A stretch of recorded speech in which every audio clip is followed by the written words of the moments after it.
आज हमारा जीएस का टर्न है और जीएस में जीआईसी प्रवक्ता, ठीक है, जीआईसी प्रवक्ता जो कि आश्रम पद्धति प्रवक्ता 2015 का पेपर है, उसको हल कराने जा रहे हैं। ठीक है, तो इसमें जो पहला प्रश्न है वो है, निम्नलिखित में से किसने भारत में हो रही मिशनरी गतिविधियों को आत्मघाती एवं शांति के लिए खतरा माना था? Lord Wellesley, Lord Dalhousie, Lord William Bentinck, Lord Cornwallis. ठीक है, किसने माना था? उत्तर दीजिए, बताइए। लॉर्ड वेलेजली, ठीक है। लॉर्ड वेलेजली ने जो है भारत में हो रही मिशनरी गतिविधियां जो है उसको आत्मघाती माना था। ठीक है, क्योंकि इंग्लैंड से आई जो बैप्टिस्ट मिशनरी की त्रिमूर्ति थी, जिसमें जेसुआ मार्समैन थे, विलियम कैरी और विलियम वार्ड, इन्होंने कलकत्ता में अपना कार्य प्रारंभ किया। क्योंकि ये जो कंपनी, ये जो ईस्ट इंडिया कंपनी आई थी, उसका उद्देश्य क्या था? उसका उद्देश्य तो था व्यापार करना, लेकिन फिर वो राजनीतिक और धार्मिक हस्तक्षेप करने लगी। तो वेलेजली ने जो है कहा कि ये जो धार्मिक हस्तक्षेप किया जा रहा है, यानी ईसाई मिशनरी जो गतिविधियां कर रही हैं, ये उन्हीं के लिए आत्मघाती साबित होगी भविष्य में, और कहीं न कहीं हुई भी बाद में। ठीक है, क्योंकि यहाँ के लोगों के अंदर भी कहीं न कहीं वो चीज़ें आई धर्म को लेके, और फिर धार्मिक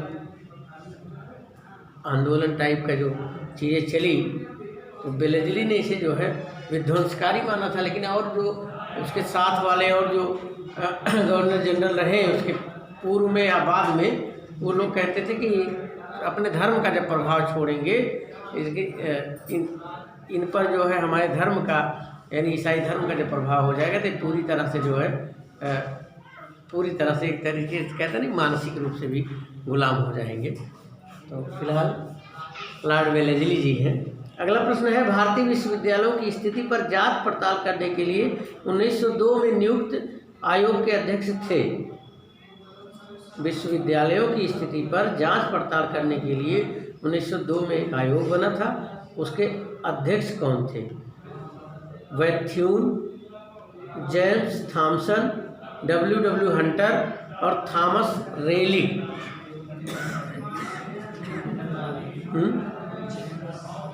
थॉमस रेली थे, चौथा ऑप्शन सही है। ठीक है, चूँकि कर्जन ने जो शैक्षिक सुधार के लिए जो है भारतीय विश्वविद्यालयों की स्थिति के लिए जांच पड़ताल की एक कमेटी बनाई, उसमें सर थॉमस रेले को जो है, थॉमस रेले या थॉमस रेलिंग की अध्यक्षता में विश्वविद्यालय आयोग गठन किया, और इसी आयोग के सुझावों के आधार पर ही विश्वविद्यालय अधिनियम 1904 पारित किया गया। ठीक है, लेकिन शिक्षा से संबंधित जो है ये पूछा है, शिक्षा संबंधित आयोग था। अगला है, भारत में अंग्रेजों के शासनकाल में सभी तीनों गोलमेज सम्मेलन आयोजित हुए थे। तो जो गोलमेज सम्मेलन आयोजित हुआ था, ठीक है, 30 में और 31 में ना, तो जो है ये एक गोलमेज 30 में आयोजित हुआ था ना, जो कि पहला जो 12 नवंबर 30 को, और फिर 13 जनवरी 31 को, और उसके बाद फिर जो है 1 दिसंबर 31 को। 12 नवंबर 30, 13 जनवरी 31 और 1 दिसंबर 31, ये तीनों गोलमेज सम्मेलन आयोजित हुए थे। और ये कहाँ पे आयोजित हुए थे? तो पूछा है, दिल्ली में, लंदन में, बॉम्बे में, कोलकाता में। बताइए। लंदन में ना, लंदन में आयोजित हुए थे। ठीक। अच्छा, ये जो चला था, इसमें किस गोलमेज सम्मेलन में जो है गांधी जी ने हिस्सा लिया था? ये प्रश्न भी कभी कभी बनता है कि गांधी जी ने किस गोलमेज सम्मेलन पहले में लिया था कि नहीं लिया था? नहीं लिया था ना। और कौन ऐसा व्यक्ति था जिसने तीनों गोलमेज सम्मेलन में हिस्सा लिया था? भीमराव अंबेडकर जी ने तीनों गोलमेज सम्मेलन में हिस्सा लिया था। और जो है गांधी जी ने जो है वो दूसरे और तीसरे में, ठीक है, वो कांग्रेस के प्रतिनिधि के रूप में हिस्सा लिया था। अगला है, दिल्ली दरबार आयोजित हुआ था। देखिए, सब ज़्यादातर जो है ना मॉडर्न इंडिया से पूछा जाता है क्वेश्चन। जो इतिहास के प्रश्न आते हैं उसमें इतिहास के 90% प्रश्न जो है आधुनिक भारत से रहते हैं, 10% में मध्यकालीन और एंशियंट, मध्यकालीन और प्राचीन भारत से। इसलिए आधुनिक भारत को अगर ढंग से पढ़ लेंगे तो समझ लीजिए आधा इतिहास कवर कर लेंगे आप लोग। ठीक है, तो आधुनिक भारत के इतिहास और ख़ास तौर से भारत का भूगोल, विश्व का भूगोल थोड़ा सा अगर कम भी पढ़ेंगे और उसी तरीके से एंशियंट और मॉडर्न हिस्ट्री कम पढ़ेंगे, लेकिन एंशियंट और मिडिवल हिस्ट्री कम पढ़ेंगे, अगर मॉडर्न अच्छे से पढ़ लेंगे तो भी काफ़ी हद तक कवर कर सकते हैं। दिल्ली दरबार आयोजित हुआ था 1913 में, 1912 में, 1911 में, 1910 में। कब आयोजित हुआ था? 1911 में। ये कई बार प्रश्न पूछा जा चुका है। ठीक है, जॉर्ज पंचम और जो है महारानी विक्टोरिया के आगमन पर 1911 में जो है ये दिल्ली दरबार आयोजित हुआ था। और इसी दिल्ली दरबार में ही जो है ये जनगण मन अधिनायक जय हे गाया भी गया था। ठीक है, और दिल्ली दरबार में घोषणा भी हुआ था, सम्राट ने, जॉर्ज पंचम ने घोषणा किया कि जो है बंगाल विभाजन को रद्द किया जाएगा। ठीक है, तो बंगाल विभाजन 1905 में हुआ था। ठीक है, और उसके बाद जो है 11 में जब दिल्ली दरबार का आयोजन होता है तो उसमें रद्द करने की घोषणा कर दी जाती है। ठीक है, तो नीचे दिए गए कूट में देशों की उत्तर से दक्षिण अवस्थिति है। ये देखिए विश्व भूगोल का प्रश्न है, तो उत्तर से दक्षिण अवस्थिति है। पहले सही क्रम कौन सा है? Argentina, Mexico, Spain, Mongolia. ठीक है, तो ये चीज़ें मैप से क्लियर ज़्यादा हो पाएंगी। तो इसमें जो क्रम आपका होगा, सबसे पहले मंगोलिया आएगा। ठीक है, फिर स्पेन, फिर उसके बाद जो है मैक्सिको और सबसे लास्ट में अर्जेंटीना। उत्तर से दक्षिण पूछ रहा है, ऊपर से नीचे। ठीक है, तो भारत के निम्नलिखित में से कौन सा राज्य वर्ष 2015-16 में फलों के उत्पादन में शीर्षस्थ रहा? अब 2015-16 का पूछ रहा है न, तो उस समय जो है उत्तर प्रदेश जो है रहा है फलों के उत्पादन। वैसे भी अब भी जो है स्थिति वही है कि उत्तर प्रदेश जो है वो फलों के उत्पादन में पहले स्थान पे है। 18 के भी रिपोर्ट में था और 17 में भी और 15-16 में भी था। तो लगभग वही 20 में भी स्थिति लगभग होगी। ठीक है, निम्नलिखित में से कौन सा इसमें सही सुमेलित नहीं है? अब देखिए वन्य जीव अभयारण्य का पूछा है, कौन कहाँ है, तो इसमें कौन सुमेलित नहीं है वही बताना है। पहला ऑप्शन है बांदीपुर कर्नाटक, दूसरा है पाखल मध्य प्रदेश, तीसरा दिया है शिकारी देवी हिमाचल प्रदेश और चौथा दिया है दसीगाम जम्मू एवं कश्मीर। तो कौन इसमें नहीं सुमेलित है बताइए? दूसरा वाला जो पाखल है वो तेलंगाना में है और पाखल को यहाँ कहाँ दिया है? पाखल को मध्य प्रदेश दिया है, बाकी सब सुमेलित है। अगला प्रश्न है जनगणना 2011 के अनुसार भारत के निम्नलिखित में से किस केंद्र शासित प्रदेश में महिला साक्षरता दर सर्वाधिक रही? ठीक है, महिला साक्षरता दर किसमें? देखिए ऑप्शन देखिए, लक्षद्वीप, पुडुचेरी, चंडीगढ़, दिल्ली। सब केंद्र शासित का ही दिया है, बताइए। लक्षद्वीप का अगर नॉर्मली दे देता कि राज्यों और केंद्र शासित प्रदेशों को मिला करके जो है सबसे ज़्यादा महिला साक्षरता दर कहाँ है? केरल। पुरुष साक्षरता दर, पुरुष भी केरल। ठीक है, कुल साक्षरता दर कहाँ सबसे ज़्यादा है? तब भी केरल आएगा। साक्षरता के मामले में केरल आएगा। ठीक है, लेकिन केंद्र शासित का यहाँ पूछा है तो केंद्र शासित का केवल है तो लक्षद्वीप। पहले नंबर पे लक्षद्वीप है, दूसरा अंडमान निकोबार द्वीप समूह। लक्षद्वीप का लगभग 87% है। ठीक है, अंडमान का 82 है और उसके बाद चंडीगढ़ का 81.2 के आसपास में है। अगला प्रश्न है निम्नलिखित में से किस वर्ष में भारत में अंतर्राज्यीय परिषद स्थापित की गई? भारत में अंतर्राज्यीय परिषद कब स्थापित की गई? तो 1988, 1990, 1992, 1994।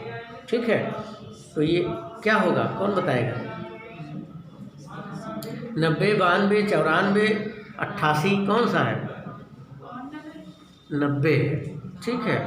आर्टिकल 263 के तहत जो है ये भारत में अंतर्राज्यीय परिषद ये जो बनाई गई, ये दो राज्यों में मतलब दो राज्यों में समन्वय स्थापित करने के लिए, ठीक है, अंतर्राज्यीय परिषद बनाई गई। और ये कहीं न कहीं जो है एक तरीके से जो है जो सरकारिया आयोग था उसी के ही सिफारिश के फलस्वरूप बनी थी।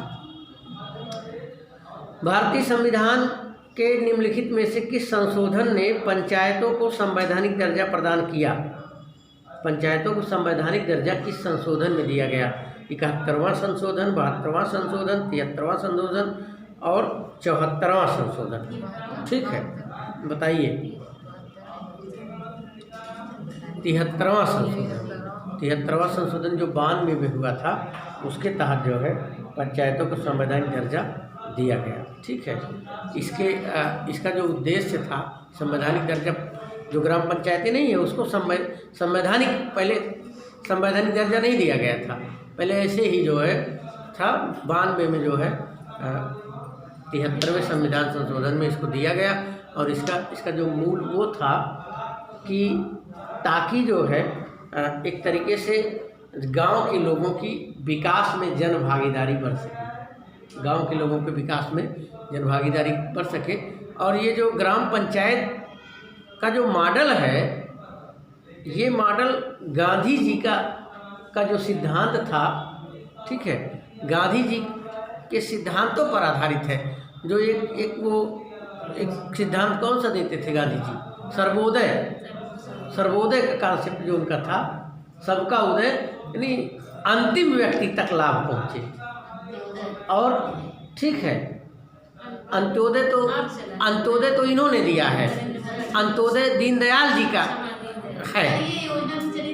अंत्योदय योजना बीजेपी सरकार ने चलाई है, वो भी मतलब अंत्योदय मतलब अंतिम व्यक्ति का उदय, वही चीज़ सर्वोदय था। सर्वोदय मतलब सबका उदय, सबकी बराबर भागीदारी है। तो जन भागीदारी को बढ़ाने के लिए जो है ये चीज़ किया गया और पंचायती राज व्यवस्था को लागू किया गया। और आपको पता है कि नागौर में जो है राजस्थान के तो पहले उन्होंने त्रिस्तरीय पंचायती राज की बात किसने किया था? बताइए। है मेहता ने जो है, बलवंत राय मेहता की कमेटी ने त्रिस्तरीय जो है ना, ग्राम पंचायत, क्षेत्र पंचायत, जिला पंचायत का चुनाव 3 स्तरों पे है ना। ग्राम पंचायत, क्षेत्र पंचायत जिससे ग्राम पंचायत प्रधानी वाला हो गया, क्षेत्र पंचायत बीडीसी वाला हो गया, और जिला पंचायत जो है जिला पंचायती हो गया, जिसमें जिला पंचायत सदस्य चुने जाते हैं। फिर वो लोग जिला अध्यक्ष का चुनाव करते हैं, जिला पंचायत अध्यक्ष का, ठीक है। बीडीसी वाले किसको चुनते हैं? ब्लॉक प्रमुख करते हैं। तो जिला ग्राम पंचायत, ठीक है, और क्षेत्र पंचायत, जिला पंचायत। क्लियर, आगे चलते हैं। निम्नलिखित में से कौन सा राज्य का नीति निर्देशक सिद्धांत भारतीय संविधान में बाद में जोड़ा गया? भारतीय संविधान में कौन सा नीति निर्देशक तत्व बाद में जोड़ा गया? ग्राम पंचायतों का गठन, दूसरा है गोवध निषेध, तीसरा है मुफ्त कानूनी सहायता और चौथा है समान नागरिक संहिता।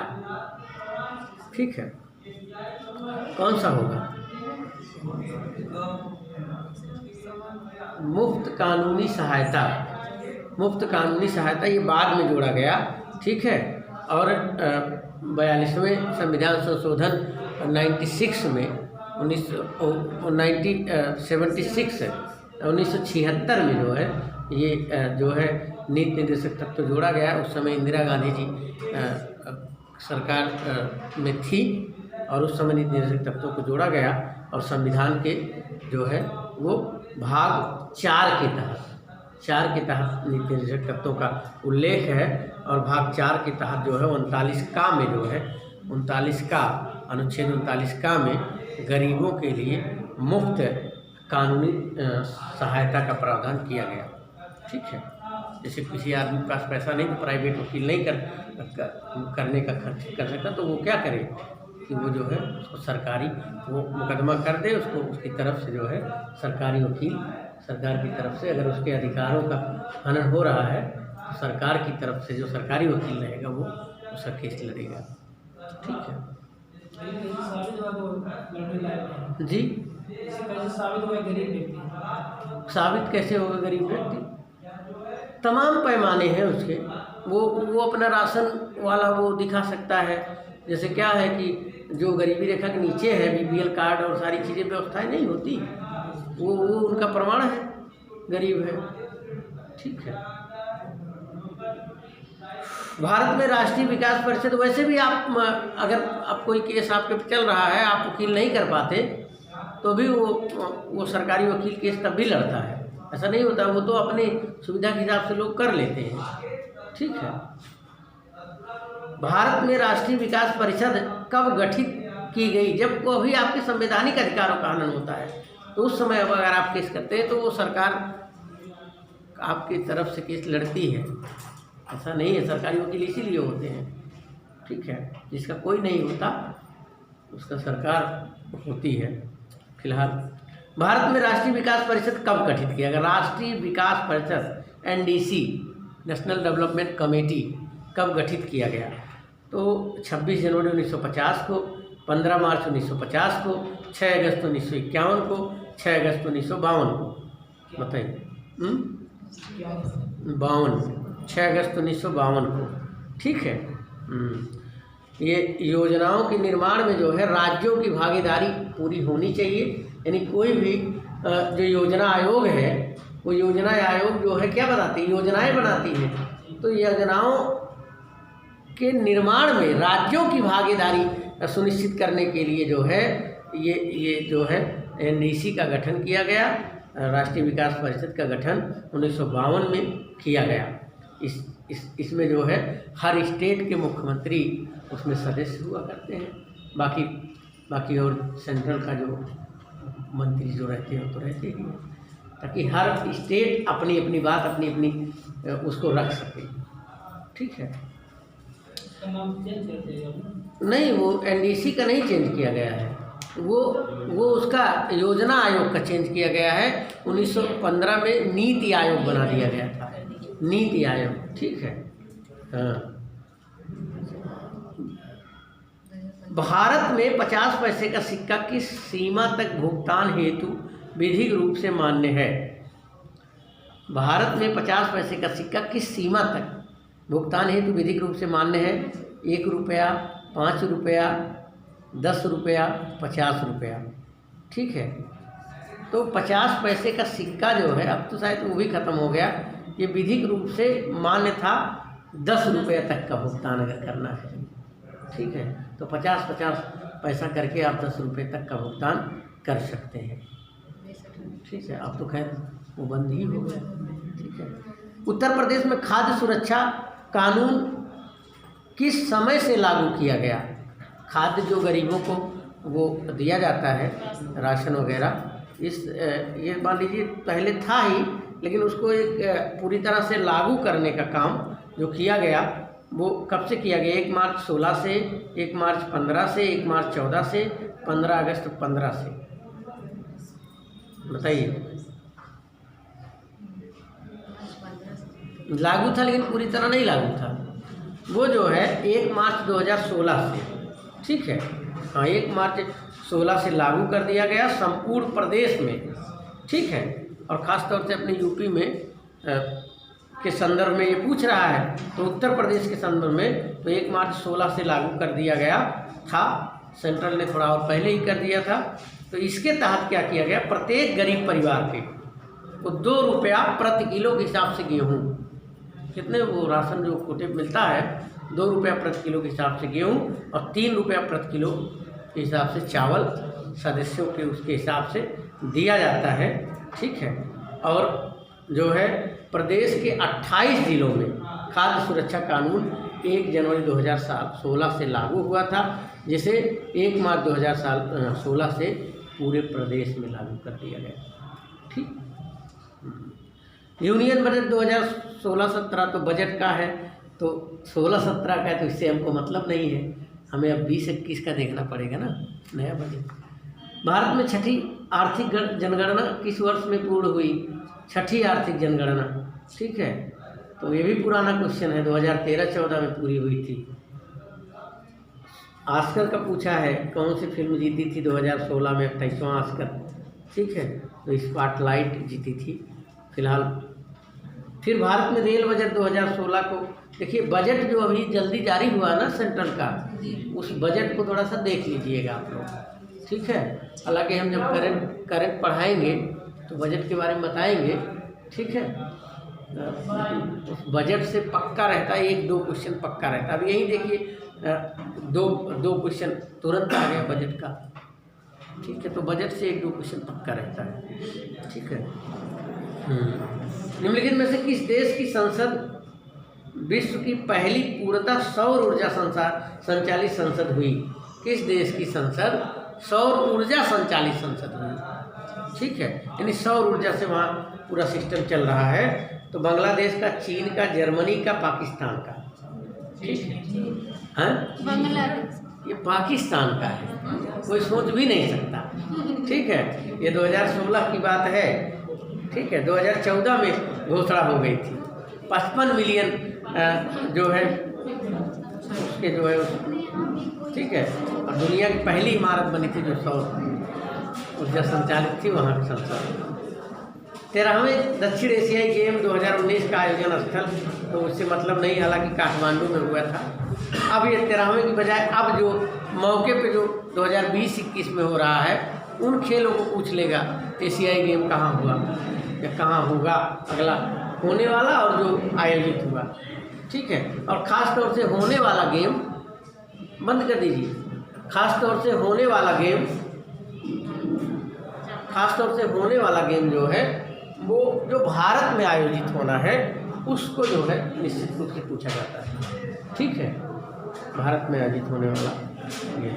अगला देखिए, निम्नलिखित में से आम की किस प्रजाति को भारत से निर्यात हेतु सर्वाधिक प्राथमिकता दी जाती है? जो आम है, मैंगो है, उसको किस प्रजाति को निर्यात हेतु, ठीक है, निर्यात हेतु, आयात नहीं निर्यात, यानी लोग खरीदते किसको है, विदेश वाले किस आम की प्रजाति को सबसे ज़्यादा खरीदते हैं, ठीक है। तो इसमें दिया है लंगड़ा आम, चौसा आम, अल्फांसो आम, फजली आम है, कौन सा हो सकता है? लंगड़ा नहीं, अल्फांसो सबसे ज़्यादा खरीदा जाता है, ठीक है। अल्फांसो जो है सबसे ज़्यादा लखनऊ में मिलेगा। निम्नलिखित में से किस फसल में तेल तथा रेशा दोनों ही पर्याप्त मात्रा में होते हैं? तेल भी पर्याप्त मात्रा में होता है, रेशा भी होता है। सनई में, सरसों में, जूट में, अलसी में,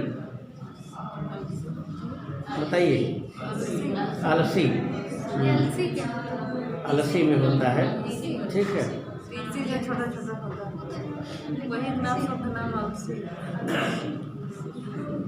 फसलों के निम्नलिखित में से कौन सा यूँ भारत में कुल दलहन उत्पादन का 75% उत्पादन करता है? यानी कौन कौन से दालें हैं, दलहनी फसलें जो पूरे भारत में जो दाल पैदा होता है उसका 75% अकेले कवर करती है?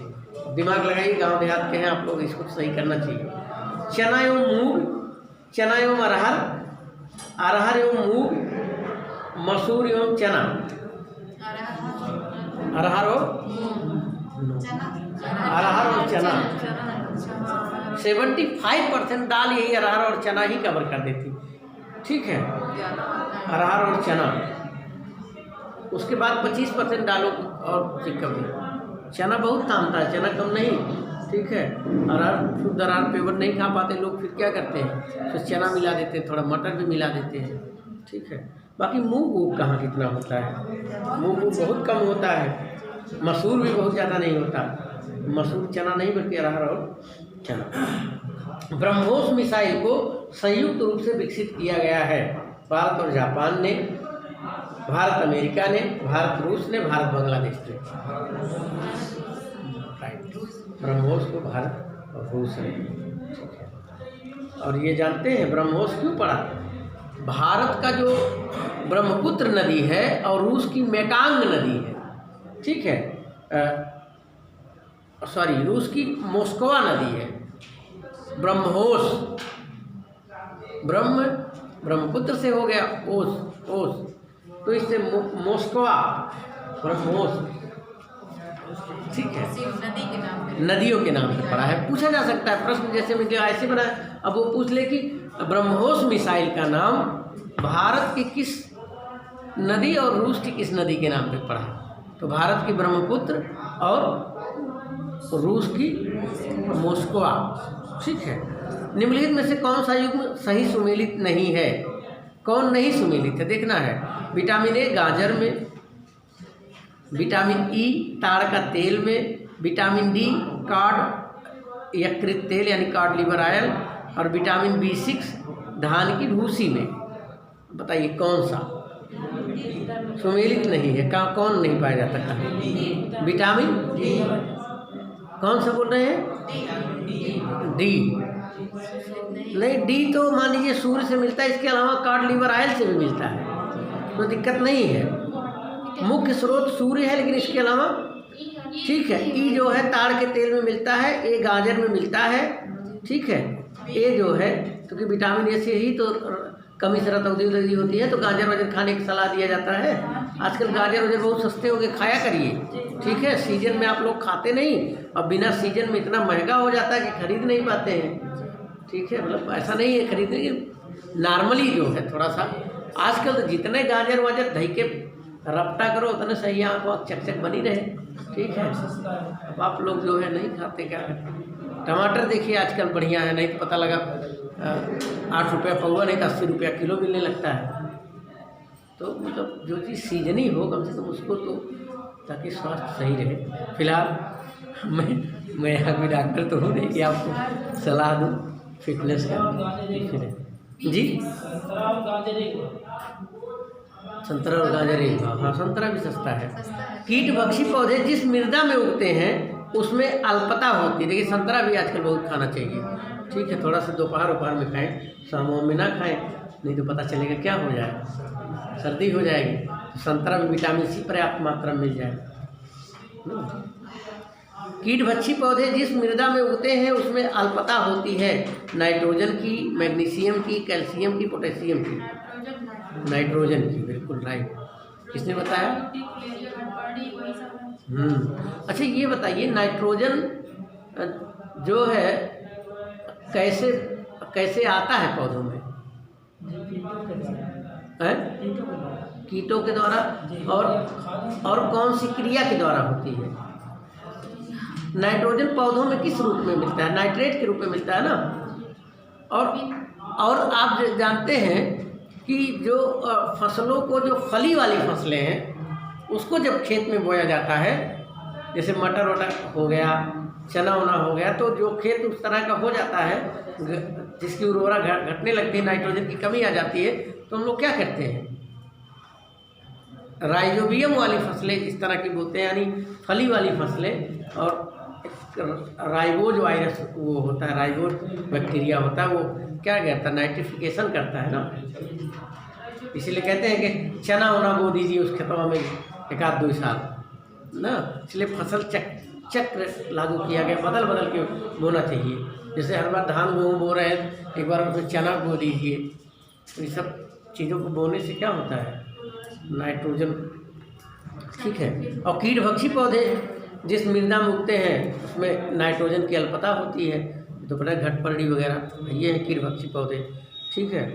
घटपरडी वगैरह ऐसे ही रहते हैं, उस फसलों को पड़े रहते हैं, और आप कीट जो है जान ही नहीं पाएगा, उस फसल के कलर के रहेंगे, और जैसे आएगा घट से जो है, हाँ, उस पत्ती की तरह ऐसा रहता है उसका जीव, और उसके बाद घट से अंदर करेगा, और उसके बाद पता नहीं चलेगा। जी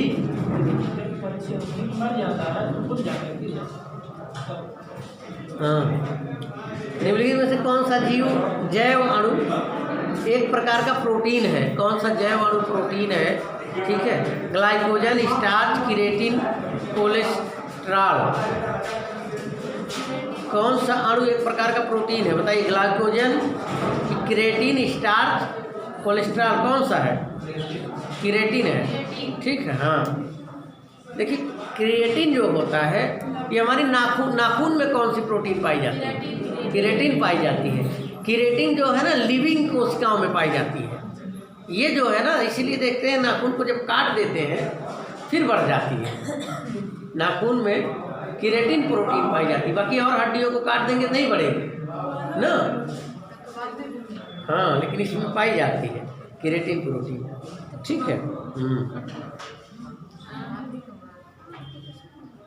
बालों में भी यही केराटिन पाई जाती है। बाल भी इसीलिए देखिए आपके जो है काट देते हैं फिर बढ़ने लगता है। और कभी कभी जब केराटिन की प्रोटीन की कमी होने लगती है फिर क्या होता है, बाल वाल जल्दी पकड़ने लगते हैं, ठीक है। तो ये है। अब इस तरीके से आपका ये हो गया, ठीक है। तो अब अगला पेपर जो है उत्तर प्रदेश GIC प्रवक्ता 2013, ठीक है। उत्तर प्रदेश GDC प्रवक्ता, GDC यानी गवर्नमेंट डिग्री कॉलेज प्रवक्ता 2013 का, इस पे हम चर्चा कर लेते हैं। गवर्नमेंट डिग्री कॉलेज प्रवक्ता 2013 के पेपर पे। हालांकि इसमें 2-3 सवाल भी आया है इसके पहले वाले में जो चर्चा कर रहे थे, लेकिन वो कोण ओर से संबंधित, त्रिभुज ओर से संबंधित है, तो वो चीज़ें 1-2 मिनट में होने वाली चीज़ें है नहीं, उसका पूरा कैलकुलेशन और लंबा प्रक्रिया है। तो जो सिंपल सवाल रहेंगे तो उसको हम बताते चलेंगे, ठीक है। कि हम मैथमेटिशियन नहीं हैं, ठीक है। तो जो चीज़ें साफ हैं तो मैं साफ साफ कहता हूँ, ठीक है। साफ कहूँ मैं क्यों हकलाऊँ, जन कवि हूँ, जन बात सुनाऊँ ना घर दूर करता। तो फिलहाल ठीक है, फिलहाल जो SSC वगैरह तैयारी जो करते हैं, अभी BSc वगैरह करके आए होंगे, उनका मैथ थोड़ा अच्छा होगा तो वो सवाल भी कर ले जाएंगे। और ये और अच्छी बात है, कम से कम 5 सवाल कवर करेंगे। अगर 5 मैथ का क्वेश्चन जो है कर लेते हैं तो ये आपके लिए प्लस पॉइंट होगा। अगर 2-4 तो GS में गलत हो गया तो आपका मैथवा कवर कर देगा। अगर बाई द वे मैथ आपका बहुत अच्छा नहीं है, 5 में 1-2 मैथ कर लेंगे ऐसा नहीं है, लेकिन 3 टफ थोड़ा रहेगा। विकर्ण उकर्ण से संबंधित और सारी चीज़ें अगर मैथ हो सकता है ना आता हो आपको तो कठिन हो लग सकता है। तो उसके लिए आपको क्या करना है, करंट कवर करना है। क्योंकि करंट अफेयर्स उसका दायरा बढ़ रहा है। मान के चलिए अगर 30 क्वेश्चन आएगा, कम से कम 7 क्वेश्चन करंट अफेयर्स का आएगा। और करंट अफेयर्स बस केवल थोड़ा जागरूक रहने की ज़रूरत है, क्या घटनाएं घट रही हैं, ठीक है। उन घटनाओं के प्रति थोड़ा जागरूक रहिए। पेपर सेपर भी थोड़ा, पत्र पत्रिकाएँ भी पढ़ते रहिए, तो ये काम हो सकता है। बाकी करंट हम पढ़ाएंगे, करंट बहुत अच्छे से पढ़ाएंगे, करंट फिर उससे बाहर नहीं जाएगा, ठीक है। तो अगर मैथ का पोर्शन छूटेगा तो करंट उतना कवर करा देंगे। अगर आप मैथ अपने से कर सकते हैं तो अच्छी बात है, ठीक। अब चूँकि भाई एक ही क्लास में सारी चीज़ें नहीं हो सकती ना, या फिर अलग से GS का उसका चलता तो चलिए मैथ के टीचर को भी वो कर दिया जाता, 1-2 दिन हफ्ते में पढ़ाते रहते। लेकिन अब चूँकि हिंदी का जो मेन हम लोग क्लास चल रहा है, अब ये तो उसमें आपको एक तरीके से जान लीजिए कि एक सप्लीमेंट्री के रूप में, पूरक के रूप में GS दिया जा रहा है, कि ताकि आप अगर थोड़ा सा भी सचेत रहेंगे तो ऐसा ना हो कि GS की वजह से आपका चयन रुक जाए। तो कम से कम 30 क्वेश्चन अगर GS आए तो 15 से 20 तक करने का आपको करना। अगर सवाल पेपर 10 सालों का सारे लोगों का हल कर लेते हैं और करंट पढ़ लेते हैं तो 20 क्वेश्चन तक हो जाएगा, ठीक है। बाकी कुछ चीज़ें अपने से पढ़ते रहिए, ठीक। उत्तर प्रदेश GDC प्रवक्ता 2013, गवर्नमेंट डिग्री कॉलेज प्रवक्ता 2013 के बारे में चर्चा करने जा रहे हैं। इसमें से पहला प्रश्न है, निम्नलिखित पर विचार करिए, नींबू, गाजर, संतरा, मूली उपर्युक्त में से कौन विटामिन C का प्रमुख स्रोत है, बताइए। अब सुनिए, ऐसे नहीं, प्रश्न दिया है विकल्प में, ए में दिया है 1 और 2। अब भूल गए होंगे 1 और 2 क्या था, चलिए हम ऐसे कर देते हैं। पहला ऑप्शन है नींबू और गाजर, दूसरा ऑप्शन है गाजर और संतरा, तीसरा ऑप्शन है नींबू और संतरा, और चौथा ऑप्शन है गाजर और मूली। नींबू और संतरा, क्योंकि जितने भी खट्टे फल हैं उन खट्टे फलों में विटामिन C पाई जाती है, और विटामिन सी किसके कारण पाई जाती है? कौन सी एसिड पाई जाती है?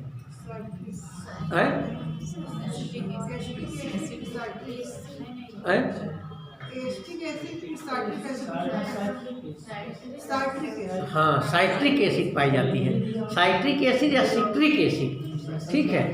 देखिए मैं बता देता हूँ किसमें कौन सी एसिड पाई जाती है। देखिए साइट्रिक एसिड या सिट्रिक एसिड आपके खट्टे फलों में पाई जाती है, ठीक है। और सिरका में कौन सी एसिड पाई जाती है? एसिटिक एसिड, ठीक है। एसिटिक एसिड सिरके में पाई जाती है, ठीक है। और जो है ये जो सरपत चीर लेता है या जो चींटियाँ काट लेती हैं, छिंकी वगैरह काट लेती है तो थोड़ी परपराहट होती है, उसमें फार्मिक एसिड पाई जाती है। कौन सी एसिड?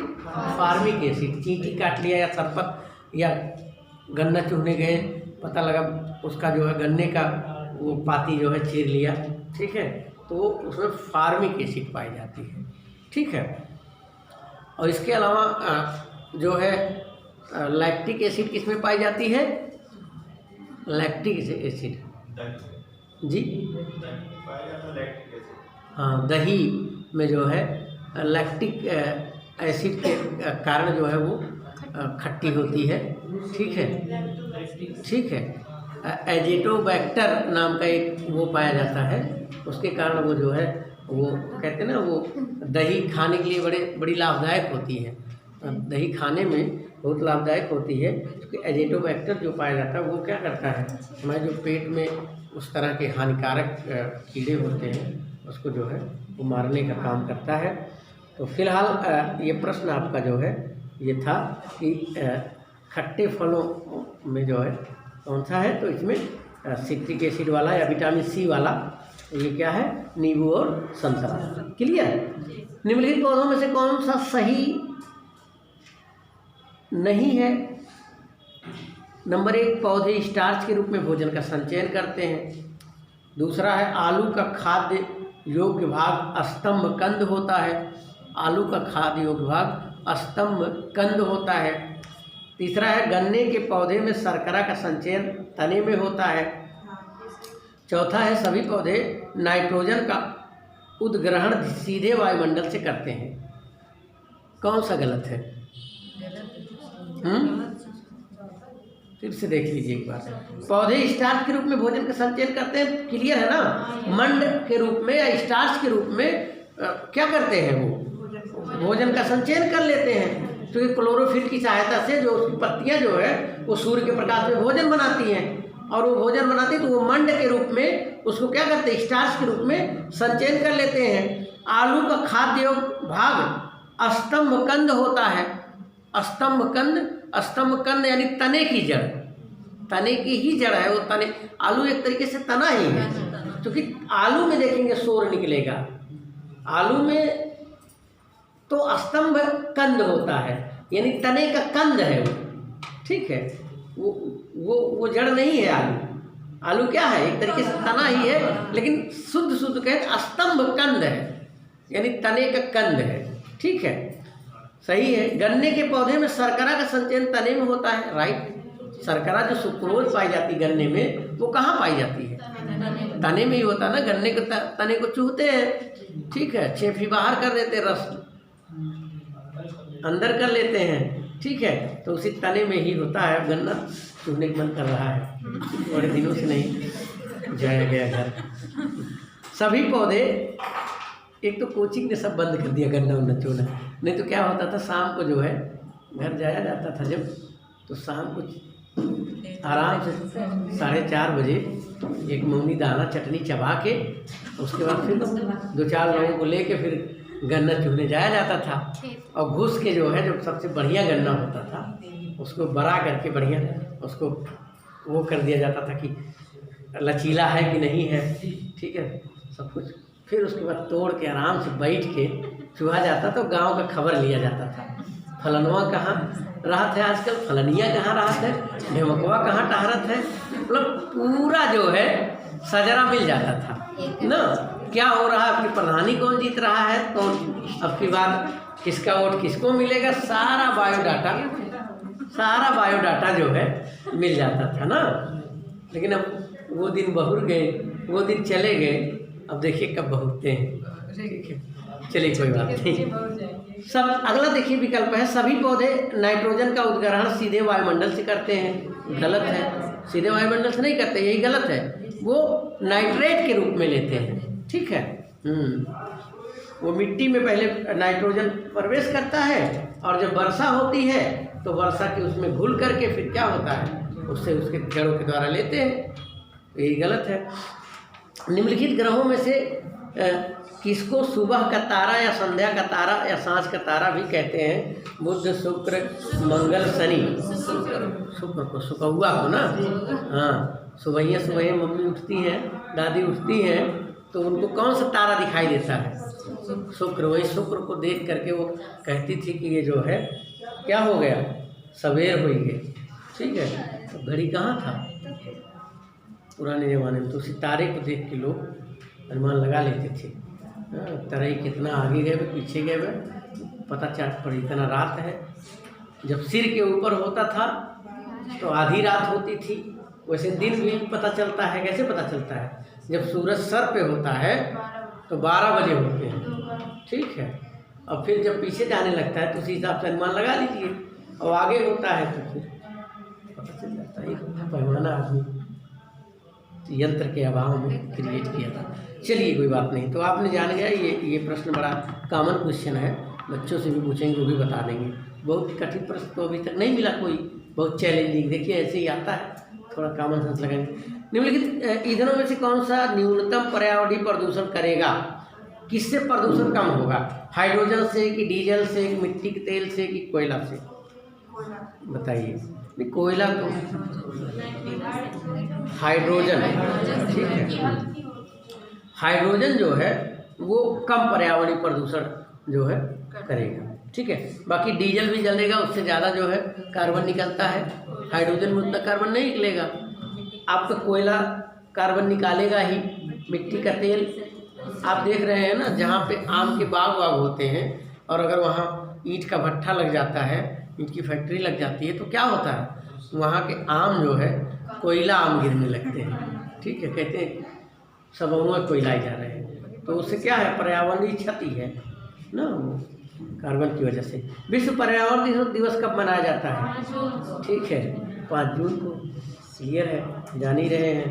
ठीक है, जब संयुक्त राष्ट्र ने 1972 में जो है ये वो हुआ, तो वहाँ पे एक सम्मेलन हुआ और उसी में घोषणा किया गया कि जो है 5 जून को पर्यावरण दिवस मनाया जाएगा। ठीक है, 5 जून 74 को जो है, 72 में घोषणा हुई, 74 में पहला पर्यावरण दिवस मनाया गया।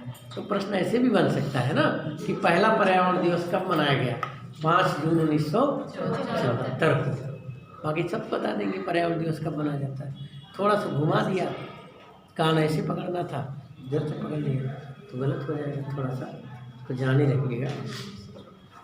अगला देखिए, भूकंप की तीव्रता का मापन होता है किस पैमाने पर? रूलर पैमाना, हेक्टेयर पैमाना, रिक्टर पैमाना, डेसिबल पैमाना? रिक्टर पैमाना बताया जाता है कि 5 रिक्टर का भूकंप आया, 6 रिक्टर का आया, 3 रिक्टर का आया ना। जिस हिसाब से तीव्रता होती है उस हिसाब से रिक्टर बढ़ता रहता है। तो रिक्टर पैमाने 1935 में एक रिक्टर नाम के, चार्ल्स रिक्टर नाम के विद्वान थे, वैज्ञानिक थे, विद्वान नहीं कहेंगे, विद्वान ही वैज्ञानिक भी होते हैं, लेकिन वो दूसरे तरीके साइंटिफिक भाषा में वैज्ञानिक कहते हैं, साइंटिस्ट। तो उन्होंने क्या किया कि रिक्टर पैमाना बनाया और भूकंप की तीव्रता इससे मापी जाती है। अब देख लेते हैं इसमें हेक्टेयर किसका मापता है बताइए? हेक्टेयर खेत वगैरह का ना, और एक है जो है डेसिबल किसको मानता है? हाँ, ध्वनि का मात्रक है। ध्वनि की आवृत्ति को डेसिबल में किया जाता है कि पता लगा 20,000 डेसिबल से ज़्यादा की ध्वनि हम सुनेंगे तो हमारा कान के पर्दे फट सकते हैं ना। कितने डेसिबल से कितने डेसिबल तक सुनने की क्षमता होती है हर व्यक्ति की प्रश्न बनता है। सबसे ज़्यादा सबसे कम डेसिबल की ध्वनि कौन सुन सकता है? चमगादड़। ठीक है, हाँ, पराशरभ्य तरंगों को सुन सकता है। चलिए फिलहाल वो अलग बातें हैं, आगे चलते हैं। सिंधु नदी का उद्गम है हिमालय श्रृंखला से, काराकोरम श्रृंखला से, हिंदुकुश श्रृंखला से, कैलाश श्रृंखला से, राइट, कैलाश से, ठीक है। हाँ, अब तो सैटेलाइट वगैरह हो गया ना, सैटेलाइट वगैरह से सब पता लग जाता है कहाँ कौन सी नदी निकल रही है, ठीक है। तिब्बत में जो है ये निकलती है, सिंधु नदी का उद्गम तिब्बत इसकी स्थित कैलाश पर्वत, और उसी कैलाश पे ही भगवान भोलेनाथ रहते थे, और इसे उन्हें कैलाशी भी कहा जाता है। जी,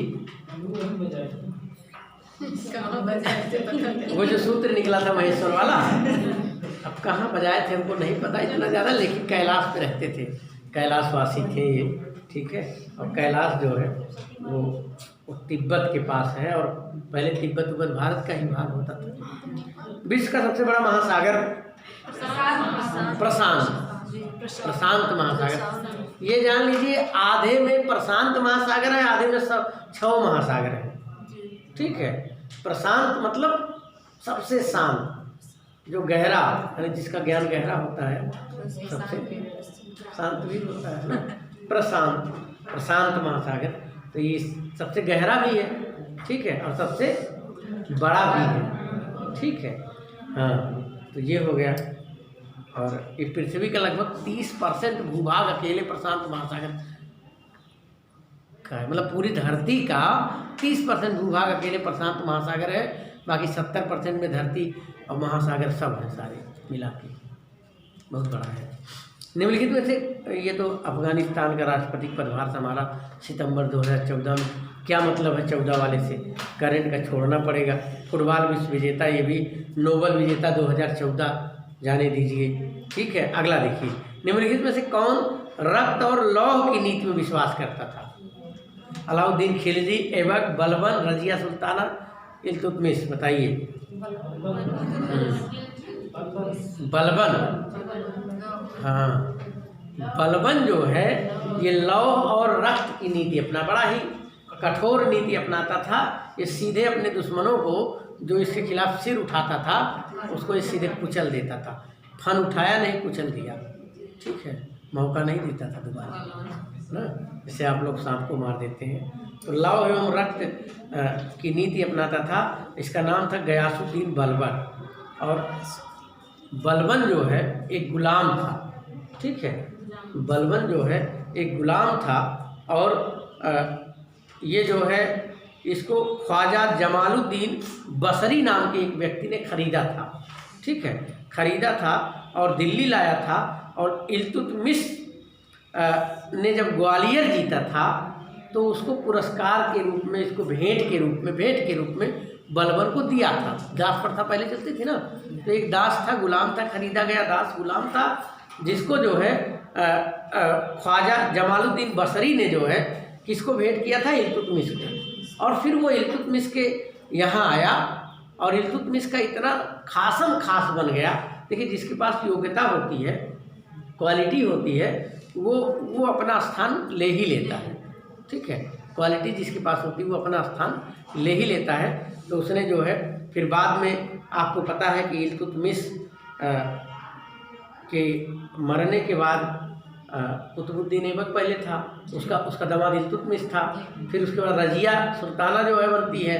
तो रजिया सुल्ताना जो है के बारे में बताया जाता है कि उसके जो और लोग थे ना, क्योंकि पहली महिला सुल्ताना थी एक तरीके से, और बड़ी ही तेज तर्रार थी।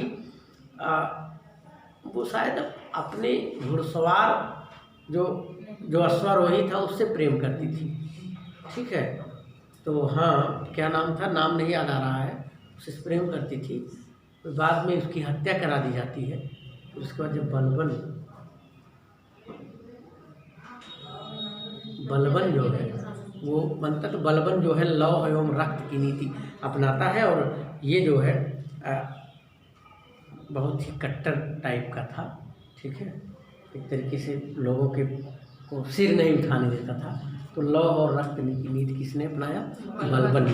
और दाग प्रथा किसने चलाई, ये भी पूछता है। अलाउद्दीन खिलजी ने, वो घोड़े ओड़े को दाग देता था, ठीक है। जैसे होता नहीं, दागने का मतलब दाग देते, निशान बना देता था। दाग प्रथा चलाई, और उसने जो है बाजार व्यवस्था को बड़ा सुदृढ़ किया था। ठीक है, अलाउद्दीन खिलजी ने बाजार व्यवस्था को इतना सुदृढ़ कर दिया कि वेश बदल के टहलता था। अगर कोई व्यक्ति कम तौला तो उसके बराबर, जितना कम तौलता था उसके बराबर उसका मांस कटवा लेता था। सऊदी अरब में आज भी देखिए कुछ इस तरह के मुस्लिम कंट्रीज में व्यवस्थाएं हैं कि अगर चोरी कर दिया तो हाथ काट लिया जाता है। ठीक है, लौ एवं रक्त की नीति अपनाई जाती है, एक तरीके से वहाँ कहा था, दूसरे तरीके से। ठीक है, तो फिलहाल जो है कुछ इस तरह का काम अलाउद्दीन खिलजी ने किया। हालांकि अलाउद्दीन खिलजी ने जलालुद्दीन की हत्या की थी। जलालुद्दीन खिलजी कौन था? उसका चाचा भी था, उसका ससुर भी था। और अलाउद्दीन खिलजी जब युद्ध जीत के आता है तो उसका चाचा उससे मिलने जाता है। युद्ध जीत के आता है, इलाहाबाद के पास कड़ा नामक एक स्थान है, वहीं पे ये अगवानी के लिए जाता है। जलालुद्दीन खिलजी मेरा भतीजा और मेरा दामाद जीत के युद्ध आ रहा है, और वो जो है जब गले मिलता है तो अपने ससुर, क्योंकि मुस्लिमों में कोई ऐसी बात नहीं, बहन बहन से शादी करना आम बात है, तो उसको जो है वहीं छुरा भोंक देता है। और उसके बाद फिर जो है वो राजा बन जाता है, और वो भी बड़ा उस तरह का शासक था। खिलजी वंश का सबसे एक तरीके से महान तो नहीं कह सकते, खिलजी वंश का सबसे श्रेष्ठ शासक था वो। ठीक है, निम्नलिखित में से कौन महान आदमी क्यों कैसे बनता है? महान केवल उसकी बदौलत नहीं बनता कि उसने बड़ा साम्राज्य स्थापित कर लिया, बड़ा वो स्थापित कर लिया। महान वो व्यक्ति बनता है जिसकी प्रजा उससे खुश रहती है, जिसके अंदर मानवता होती है। जैसे अशोक को क्यों महान कहते हैं? अशोक के अंदर शुरू में जो भी रहा हो, कलिंग युद्ध जीतने के बाद पूरी तरह से वो क्या हो गया, जनता के प्रति दयालु हो गया। ठीक है, और जो पेड़ उड़ रास्ते किनारे पेड़ उड़ लगाए जाते हैं वो अशोक की ही देन है। लोगों को छाया देने के लिए शेर शाह सूरी ने ग्रैंड ट्रंक रोड बनवाया। ठीक है, वो भी अपना एक अकबर भी महान था। अकबर इसलिए महान था कि उसने जो है हिंदू मुस्लिम एकता स्थापित, सुलह कुल स्थापित करने का प्रयास किया। उसने दंगा नहीं कभी करवाए। वो अकबर इतना ग्रेट शासक था, चाहता तो उस समय मुस्लिमों को, हिंदुओं को बिल्कुल तहस-नहस कर देता। लेकिन उसने क्या किया, हिंदू रानी से विवाह किया, और जोधा की परमिशन जब तक नहीं मिल गई तब तक उससे जो है जो दूरियां एक पति पत्नी के बीच में होनी चाहिए, वो मतलब जो एक होता है ना बिना मर्जी के, उसके जो है उससे एक तरीके से संबंध नहीं बनाए। और दूसरी चीज़ है, अकबर के बारे में कहा जाता था कि जोधा ने जो शर्त रखा था अपने महल के अंदर, कान्हा की मंदिर बनवाई उन्होंने, वहाँ उनको कान्हा जी की पूजा करने का पूरा परमिशन दिया। तो सारे धर्म को, ये जो हमारे यहाँ हमारे संविधान में जो सेकुलरिज्म की बात की जाती है, धर्मनिरपेक्षता की बात की जाती है, तो ये चीज़ हम कहीं न कहीं अकबर और अशोक से सीख सकते हैं। अशोक का भी इतना बड़ा साम्राज्य था, वो भी बौद्ध धर्म का संरक्षक था, बौद्ध को, लेकिन दूसरे धर्म को परेशान नहीं करता था, सबको संरक्षण देता था और संगीतियाँ करवाता था, सम्मेलन कराता था। अकबर जो है, आप देखते नवरत्नों में कितने हिंदू को रखे हैं। वहीं जब अकबर की पीढ़ी में आते आते जब औरंगजेब आता है तो औरंगजेब कट्टरपंथी टाइप का हो जाता है, और फिर वो मुस्लिमों के प्रति बड़ा, और आपके गुरु गोविंद सिंह जो कि सिख धर्म के 10वें गुरु थे, उन्होंने हिंदू धर्म को बचाने के लिए प्राण उत्सर्ग कर दिया था। औरंगजेब वगैरह और सारे लोगों के खिलाफ, मतलब हमारा इतिहास बड़ा वो रहा है। तो ये जो कट्टरपंथी विचारधाराएं हैं ये कहीं उचित नहीं है। औरंगजेब ने कट्टरपंथी अपनाया, फिर और सरकारें कट्टरपंथी अपना रही, फिर इससे क्या होगा? फिर अगला कोई मुस्लिम शासक आ गया बाय द वे, फिर वो भी अगर ऐसे अपनाने लगे, फिर क्या होगा? देश में शांति रहेगी? तो हमारा लक्ष्य क्या होना चाहिए? शांति होना चाहिए, समृद्धि होना चाहिए ना। देश में शांति रहे, समृद्धि रहे, सब लोग सुख चैन से रहे, और क्या चाहिए? जिंदगी का लक्ष्य क्या है? शांति है ना, समृद्धि है। लेकिन कहीं न कहीं चीज़ें लोग नहीं समझ पाते। फिलहाल अब वो उद्गार है मन में, तो थोड़ा सा व्यक्त हो गया। तो ये चीज़ें महान होने का मतलब मानवतावादी जो व्यक्ति होगा वही महान होगा। केवल साम्राज्य जीत लेने से या सीटें जीत लेने से, सत्ता पा जाने से कोई महान नहीं होता।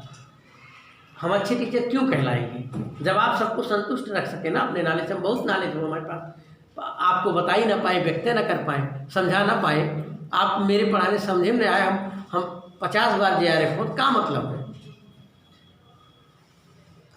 अच्छे टीचर तभी तो हम होंगे जब आपको संप्रेषित कर ले जाए अपनी बात। और दूसरी चीज़, आप जो है उस चीज़ को समझ जाए और परीक्षा में अप्लाई करके सक्सेस हो, परीक्षा पास कर पाए, वरना मेरा पढ़ाना बेकार ही तो है।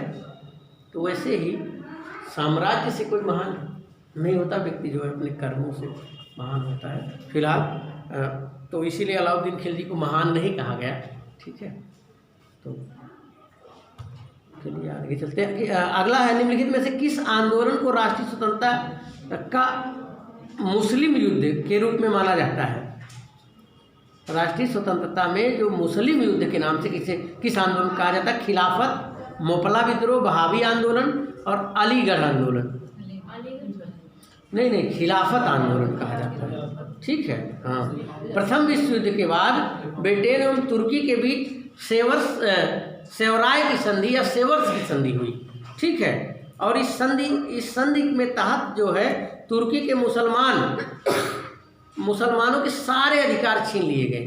फिर उन्होंने जो है तुर्की के मुसलमानों ने जो है मिल करके जो है वहाँ का जो खलीफा था, जो धर्मगुरु खलीफा कहते ना, उसके समर्थन में आकर के जो है उन्होंने क्या किया?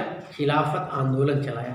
और इस खिलाफत आंदोलन के विरोध में, इस खिलाफत आंदोलन के प्रभाव के फलस्वरूप भारत में जो मुस्लिम थे उन्होंने अंग्रेजों के विरुद्ध खिलाफत आंदोलन चलाया। अंग्रेजों के विरुद्ध खिलाफत आंदोलन चलाया। और आप जानते हैं इस नाम से खान अब्दुल गफ्फार खान वगैरह उससे जुड़े हुए लीडर थे। तो राष्ट्रीय स्वतंत्रता का मुस्लिम युद्ध इसे कहा जाता है, राष्ट्रीय स्वतंत्रता का मुस्लिम आंदोलन, खिलाफत आंदोलन का। हालांकि अलीगढ़ आंदोलन भी, बहावी आंदोलन भी मुसलमानों द्वारा चलाया गया, लेकिन जो मतलब उस रूप से माना जाता है वो किसको माना जाता है? खिलाफत आंदोलन को। अगला देखिए, बहुत बढ़िया क्वेश्चन है। जलियांवाला बाग त्रासदी से जुड़ा सैन्य अधिकारी निम्नलिखित में से कौन था? जलियांवाला बाग किसने गोली चलवाई थी? जनरल डायर ने चलवाया था ना। तो बहुत आसान है यार, इसमें विकल्प लेने की जरूरत नहीं है। कब हुआ था जलियांवाला बाग? 13 अप्रैल 1919 में। अभी देखिए शताब्दी वर्ष मनाया गया था ना। और ये बताइए चौरी चौरा कांड कब हुआ था? 4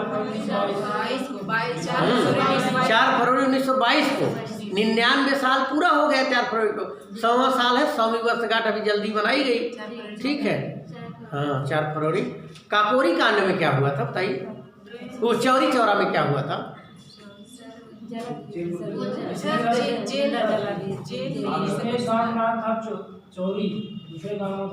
हाँ, चौरी चौरा 2 गांव थे, वहीं पे एक पुलिस स्टेशन था।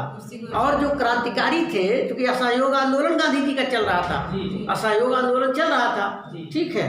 तो उस असहयोग आंदोलन के दौरान जो आंदोलनकारी थे थोड़ा उग्र हो गए, पुलिस ने लाठियाँ वाठियाँ मारी होगी, जैसे आजकल किसान। बात ये थी ना कि आंदोलन चल रहा था, तो पुलिस ने कहा कि आपकी अनुमति नहीं है, लेकिन वो लोग माने नहीं। हाँ, वही चीज़ है। उसमें गोली चला दी, एक व्यक्ति मृत्यु हो गई। इससे वो लोग मतलब क्रोधित होकर थाने गए। हाँ, थाने को घेर लिए, फिर फूंक दिए। 22 लोग थे, हाँ, 22 सबको जला दिए, थाने को फूंक दिया गया, ठीक है। तो यही घटना है, चौरी चौरा थाने को फूंक दिया गया था, चौरी चौरा कांड। काकोरी कांड जो है उसमें ट्रेन में डकैती हुई थी ना, भगत सिंह वगैरह और ये सब लोग, बिस्मिल वगैरह सब लोग। तो जी हाँ, सुखदेव राजगुरु और कौन थे? भगत सिंह, सुखदेव राजगुरु, अशफाकुल्ला खां भी थे। ये चारों लोग, भगत सिंह, सुखदेव राजगुरु, अशफाकुल्ला खां, चारों लोग थे, ठीक है। हालांकि कुछ लोग उसके कारण बाद में फांसी चुड़े, कुछ लोग असेंबली बम के लिए, मतलब अलग अलग कारणों से जो है। फिलहाल जाने दीजिए, वो इतिहास की थोड़ा सा जो क्वेश्चन है हमको उस पर चलना है ना, फॉर्मेट से हटना पड़ जाएगा। 2500 के 2/5 के 40% का 30% होगा। 2500 के 2/5 के 2/5 की क्या पूछ रहा है? 40% का 30% होगा। 2/5 40%, तो 40% मतलब 40/100, फिर 30% होगा 30/100। इसी काट दीजिए भैया, ठीक है, काट पीट के 120 आएगा, ठीक है, यही होगा, ठीक है। काटे पीटेंगे तो आ जाएगा, अपने आप आ जाएगा, ठीक है। तो बढ़िया क्वेश्चन आया है। अगला दिया है कि 9/13, 17/26, 28/39 तथा 33/52 में सबसे छोटी भिन्न है। सबसे छोटी भिन्न 9/13 दिया है, 17/26, 28/29, 39 और 33/52 में सबसे छोटी भिन्न, ठीक है। अब इसमें सबसे छोटी भिन्न निकालने के लिए, जैसे 9/13 है तो 9/13 को जब भाग करेंगे तो 0.6923 आएगा। फिर उसके बाद जब 17/26 को करेंगे तो 0.6538 आएगा। फिर उसके बाद 28/39 को करेंगे तो इसको 0.7179 आएगा। 3-4 अंक तक निकाला गया। 33/52 को करेंगे तो 0.6346 आएगा। तो जब जो सबसे कम आएगा वही सबसे छोटी भिन्न है। तो इसमें 33/52 को जब करेंगे तो 0.6346 आ रहा है। बाकी सब उससे ज़्यादा आ रहे हैं, कोई 6-4 आ रहा है, कोई 6-5 आ रहा है। तो कौन सबसे छोटी भिन्न हो जाएगी? 33/52। अगर ये उलट देता बड़ी भिन्न कौन है, तो जो सबसे ज़्यादा आ रहा है इसमें जो सबसे ज़्यादा आ रहा है वो 28/39 आ रहा है, 0.7179। तो अगर भिन्न वाला प्रश्न पूछे तो जितने बटे जितना दिया है उसको भाग करके निकाल लीजिए दशमलव कितना आ रहा है। तो जो दशमलव में दशमलव जीरो के बाद दशमलव जो आए, जो सबसे कम अंक वाला आए वो सबसे छोटी हो जाएगी, जो सबसे ज़्यादा अंक वाला आए सबसे बड़ी हो जाएगी। सीधा सा है, ठीक है। हाँ, यदि एक आयत की लंबाई 20% बढ़ा दी जाए तथा इसकी चौड़ाई 20% घटा दी जाए, क्षेत्रफल क्या होगा?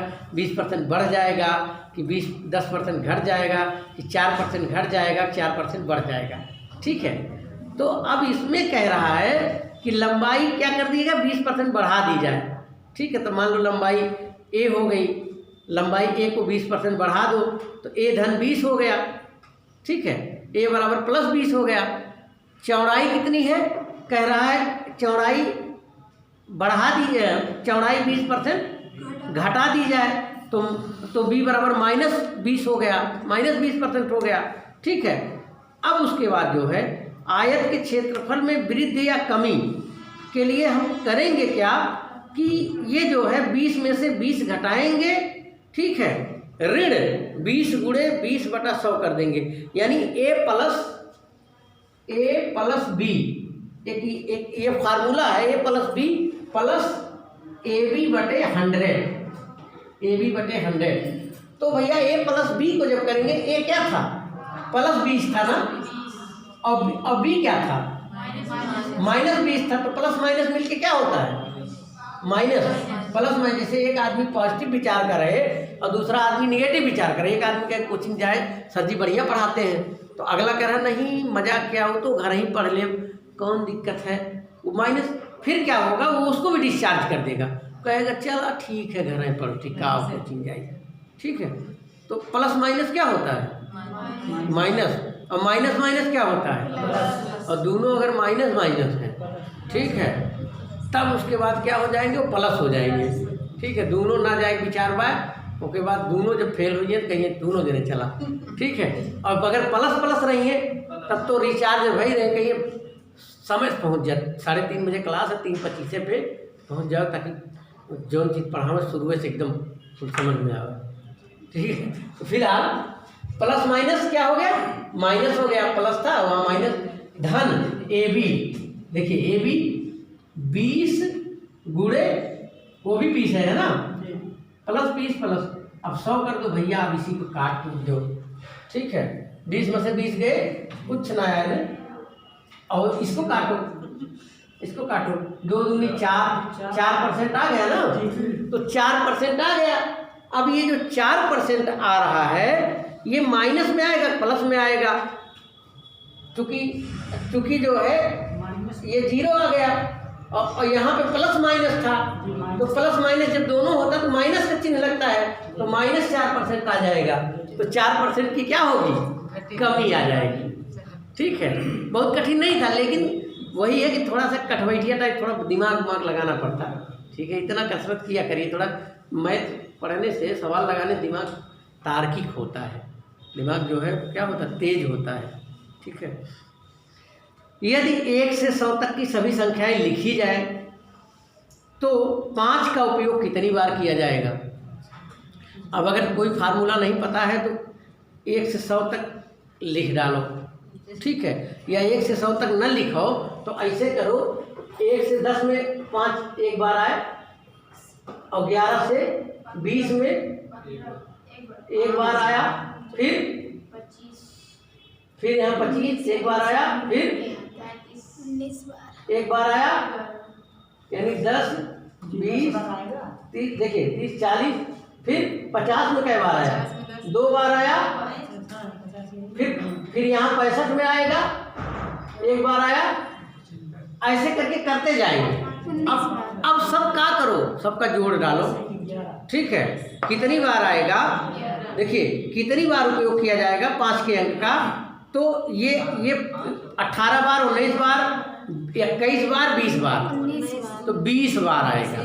ठीक है, हाँ 20 बार आएगा, क्योंकि 1 से 100 तक 19 संख्याएं हैं, सुनिए, जिनमें 5 का प्रयोग हुआ है, लेकिन 55 के अंक में 2 5 है। क्लियर हुआ ना, 1 से 100 तक 19 5 आएगा, लेकिन जो 55 है उसमें 2 5 है ना, तो एक 5वां कहाँ जाए, वो क्या जोड़ लो, 20 5 हो जाए। क्लियर, बढ़िया क्वेश्चन आया, मज़ेदार है। ऐसे मैं था तो फिर आमो आदमी कह सके, और जब उस तरह त्रिभुज उर्भुज का विकर्ण उकर थोड़ा तो फिर दिक्कत हो जाती है, तो थोड़ा जो ना, तो हालांकि गवर्नमेंट डिग्री कॉलेज का पेपर जो है ये बढ़िया बनाया है, इसमें मैथ का बहुत टिपिकल नहीं दिया है, तो 1 मैथ, 2 मैथ, 3 मैथ, 4 प्रश्न मैथ का आया है, और 4 में से अगर थोड़ा सा भी विचार वाला आदमी है तो 2 तो सही कर देगा। ठीक है, चलिए, निम्नलिखित में से कौन सी सही सुमेलित नहीं है। भारतीय विदेशी व्यापार संस्था नई दिल्ली, प्रधानमंत्री ग्राम सड़क योजना चंद्रशेखर, राष्ट्रीय ग्रामीण विकास संस्थान हैदराबाद, विक्रम साराभाई अंतरिक्ष केंद्र तिरुवनंतपुरम, कौन सुमेलित नहीं है। हाँ, चंद्रशेखर नहीं बल्कि ये अटल जी की देन है। हाँ, प्रधानमंत्री ग्राम सड़क योजना जो है ये अटल जी ने, प्रधानमंत्री ग्राम सड़क योजना बहुत ही अच्छा काम अटल जी का था, काबिल तारीफ है कि ये योजना चलने से क्या हुआ कि गांव-गांव तक सड़क का जाल बिछ गया। और दूसरा काम मनमोहन सिंह ने आके कर दिया, मनरेगा चला करके, कि हर गांव का के आदमी का जो है पलायन कुछ ना कुछ कम हुआ, और हर आदमी अपने गांव में ही और उसी के तहत खड़ंजा चक रोड पड़ गया ना। मनरेगा के तहत चूँकि सरकार को बजट पास हुआ, उसको खर्च करना है, और उसको खर्च करेगा तालाब का, चकरोट का, खड़ंजा का, ये सारी चीज़ें, तो मनरेगा और ये दोनों बहुत ही अच्छी देन है।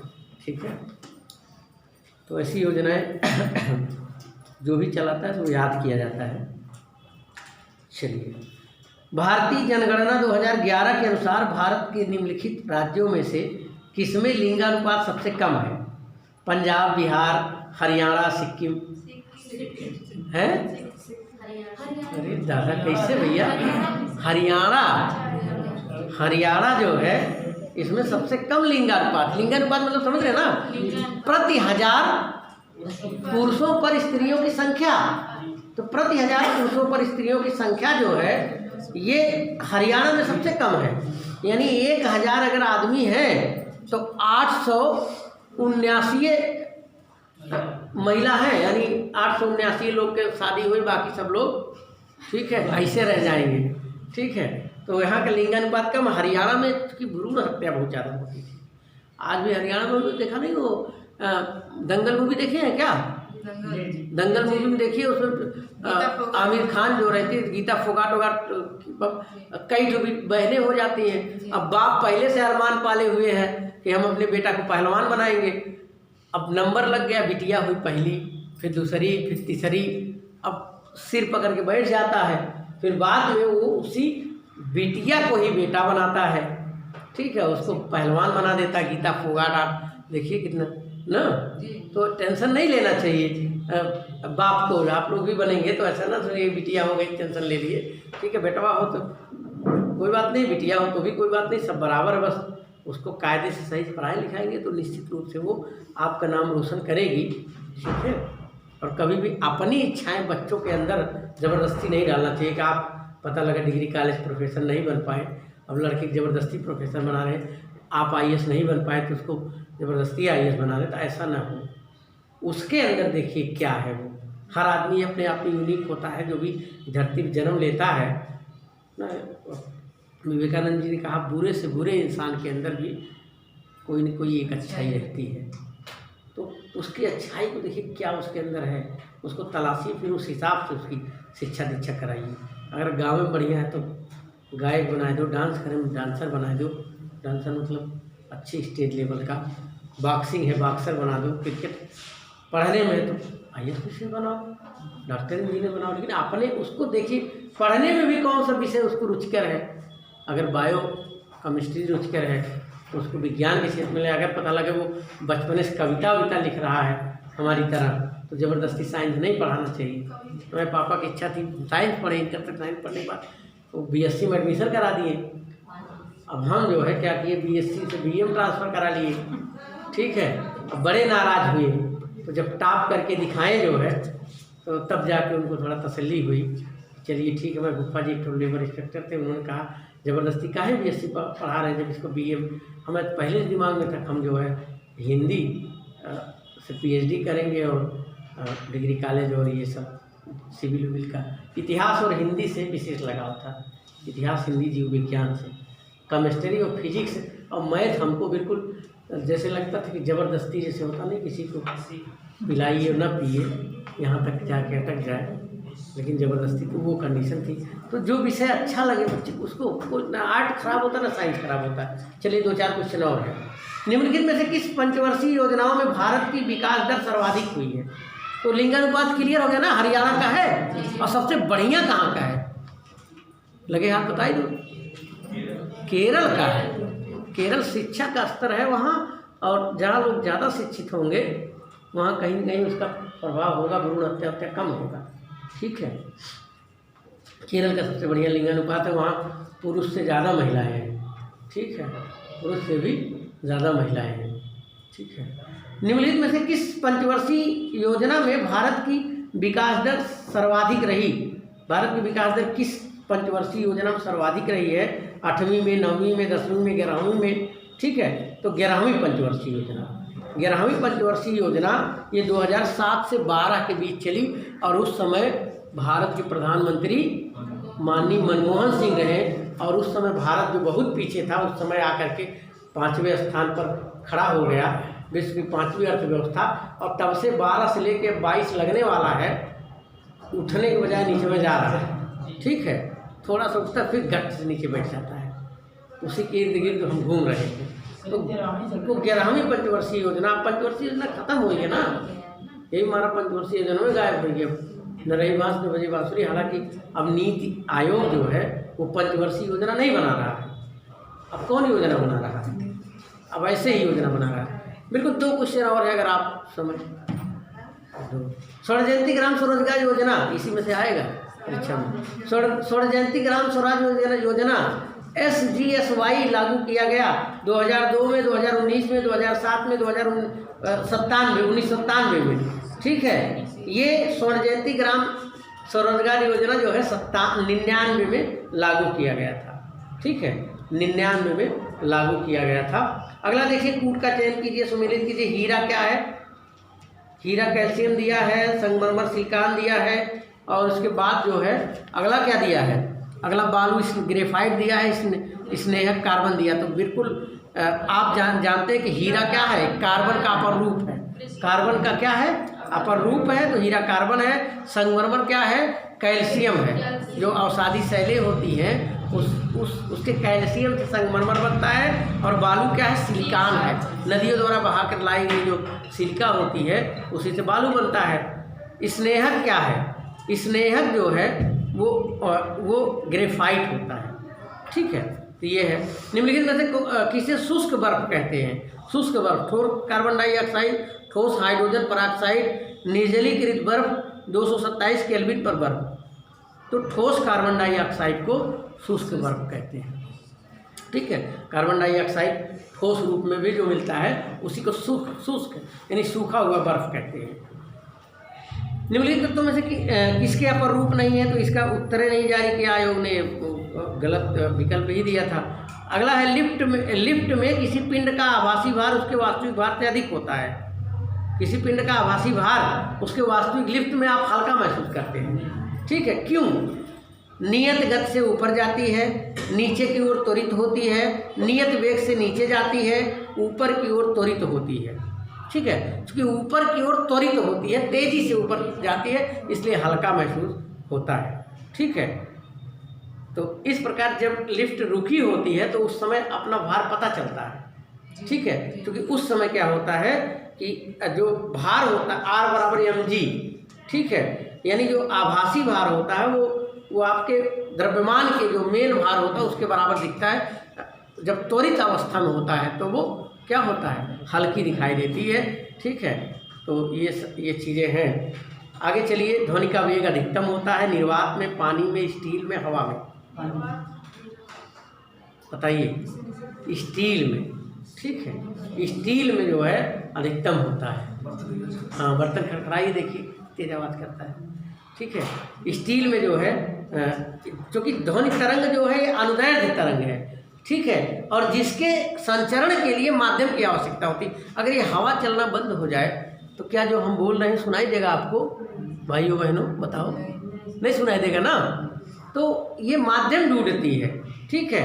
और जो माध्यम ढूंढती है और निर्वात जो होता है वहाँ बिल्कुल शून्य होता है। ऐसा प्रश्न बना सकता है कि ध्वनि का वेग न्यूनतम होता है निर्वात में और अधिकतम किसमें हो रहा है, स्टील में, ठीक है। स्टील जो है एक ठोस माध्यम है, ठीक है, इसीलिए इसमें चाल उसकी जो है अधिकतम होगी, ठीक है, लगभग 160 मीटर प्रति सेकेंड स्क्वायर से होती है। निम्नलिखित में से कौन सा आनुवंशिक रोग नहीं है? माई दादा से कौन रोग नहीं मिलता है? आनुवंशिक मतलब क्या? माई दादा से कौन सा रोग नहीं मिलता है? देहाती भाषा में कहा जाए, रंजकहीनता, रतौधी, हीमोफीलिया, वर्णांधता। बताइए, वर्णांधता में क्या होता है कि कुछ कलर ब्लाइंडनेस होते, कुछ कलर लाल और हरा कलर नहीं दिखाई देता, इसीलिए ऐसे लोगों को ड्राइवर वाइवर नहीं बनाया जा रहा ट्रेन का। हीमोफीलिया क्या है? अगर कहीं कट जाता है तो रक्त का थक्का नहीं जलता, ब्लड क्लॉटिंग नहीं होती, वो लगातार जो है ब्लड बहता रहता है, ठीक है। रतौधी में क्या होते, हाँ, राती में नाए देखा, ठीक है, तमाम गाने बने हैं इस पर भोजपुरिया में, फिलहाल वहाँ नहीं जाऊँगा, ठीक है, अब आप समझ गए होंगे। रतौधी में रात को नहीं दिखाई देता, ठीक है। तो रात को नहीं दिखाई देता तो वो किस कारण होता है? माई बाप के नाते नहीं होता, वो अपने कमी के नाते होता। गाजर वाजर कम खाते हैं ना, विटामिन ए की कमी हो जाती है, इसीलिए कहते हैं गाजर वाजर खूब खाइए, ठीक है। पित्ताशय में उपस्थित पत्थर निम्नलिखित में से किसका पाचन प्रभावित करते हैं? जो पित्ताशय में जो पथरियाँ हो जाती है वो किसके डाइजेशन को प्रभावित कर देता है? किसके पाचन को नहीं होने देता ठीक से? वसा का, प्रोटीन का, कार्बोहाइड्रेट का, न्यूक्लिक अम्ल का? बताइए। वसा का, जो फैट जो वसा हम खाते हैं वो पच नहीं पाता, इसीलिए देखते हैं पथरी उथरी हो जाए, सुखाए कांटा हो जाते हैं, क्योंकि वो क्या होता है ना, पित्ताशय में जो वसा का जो है इमल्सीकरण होता है। पित्ताशय में कुछ वो निकलते हैं, पित्तरस निकलता है, और उसके माध्यम से जो है वसा का जो इमल्सीकरण होता है, और इसीलिए जो है वो जो है उसमें जो अगर पथरी रहता है, ठीक है, उसमें जो पित्ताशय में वो होता है पत्थर, वो वसा को पाचन डाइजेशन नहीं करने देता और इमल्सीकरण सही से नहीं होता, और जो पित्ताशय की थैली है, ठीक है, उसमें पित्त संग्रहित होता रहता है, ठीक है।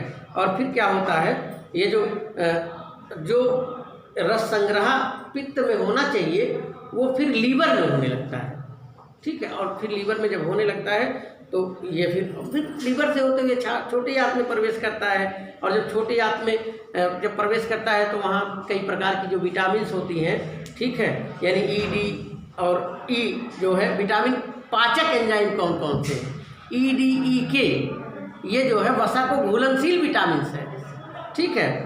तो ये जो है होता है।